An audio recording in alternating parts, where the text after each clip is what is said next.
She is a member of the Executive Committee and a Senior Fellow of the Institute for Strategic and International Studies of Thailand, and an advisor to the Senate Committee on Foreign Affairs in Thailand also. She also is the editor-in-chief of the journal World Food Policy by the Policy Studies Organization, Washington, D.C., and the first vice president of the International Federation of Social Science Organization.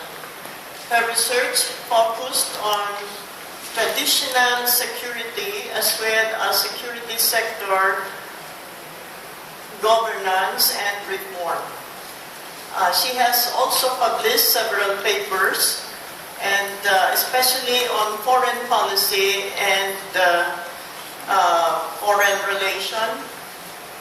She has a long CV here, but we agreed that we will cut it. Yes. So, Ms. Keokam. Thank you, Madam Chair. Seeing that it's getting very close to the end of the day, and everyone must really want to, retire by now for the day. So what I've done is I've tried to pick out some interesting photographs or pictures so that you can relax and see these pictures, and I will be as brief as possible. I'm not going to actually speak about the paper itself, but I'm just going to give you an overview of what the paper is about so that you can actually read it if you want to know more detail about it. The paper is actually about the complex relationships between the ways and means of living in peace and harmony, according to the topic of the conference, and between the different kinds of rights and entitlements. Okay? It actually begins from the premise that access to basic human needs is essential for guaranteeing the rights to livelihoods of the poor, okay, rather than availability. So in other words, although you may have resources available, it doesn't necessarily guarantee good livelihoods. So good quality livelihoods actually depends on accessibility of the poor.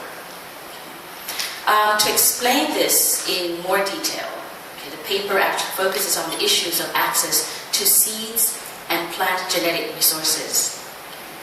The argument of the paper is that the livelihoods of the poor and the marginalized groups of population, particularly their food security, depends on access to seeds and plant genetic resources.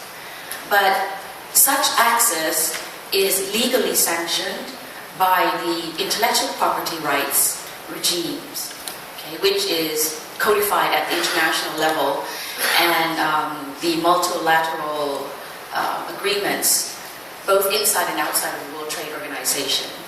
And it is implemented and enforced at the national levels. Okay? The paper argues that this can actually exert strong influence on institutional landscapes in which access to resources, in other words, the entitlement of the poor, is actually shaped and mediated. While on the other hand, the corporate or the commercial seed systems, which is developed through expensive modern plant breeding research, okay, actually encroaches and puts increasing pressures on the traditional farmer system, okay, farmer seed system in other words. And you can find that in many developing countries. So in this sense, big corporations, okay, both domestic and multinationals, have incentives as well as interests to utilize and strengthen the enforcement of the intellectual property rights regimes to advance and to protect their rights over such natural resources, okay, seeds and plant varieties. And as a result of that, the access, entitlements of the poor can be constrained in several ways.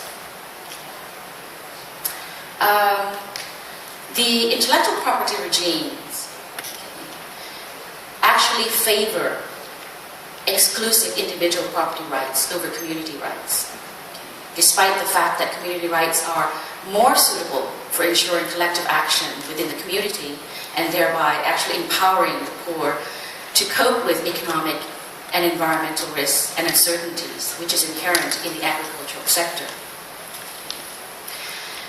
Favoring individual rights actually will result in the poor being more likely to find themselves amidst unpleasant situations of legal entanglements, usually due to the inevitable problems of gender flows and the cross-pollination of crops in the fields, and the following claims that counterclaims of who own the varieties that they grow.